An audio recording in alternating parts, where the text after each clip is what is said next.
அப்பா, வேலை இல்லாத என்ஜினியர்ஸ் எவ்வளவு பேர் இருக்காங்க பாரு.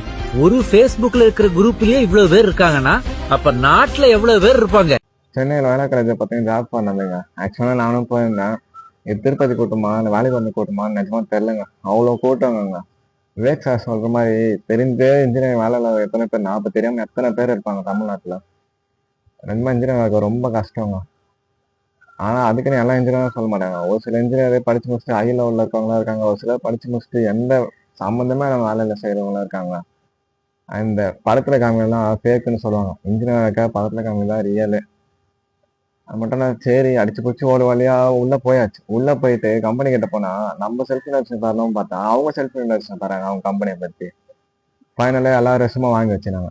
இதுல என்ன தெரியும், உங்க ஸ்கில்ஸ் இருந்தாலும் ஓகே, இல்லை படிப்பு இருந்தாலும் ஓகே, ஆனா முக்கியமா ரெஸ்யூம் பக்கவா இருக்கணுங்க.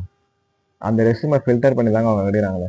ஆனா இப்போ நீங்க எனக்கு தெரியும் இது வரைக்கும் நீங்க இந்த மாதிரி போயிருப்பல, இது ஒரு ஸ்கேமோ இல்லை பிஸ்னஸ் எனக்கு தெரியல.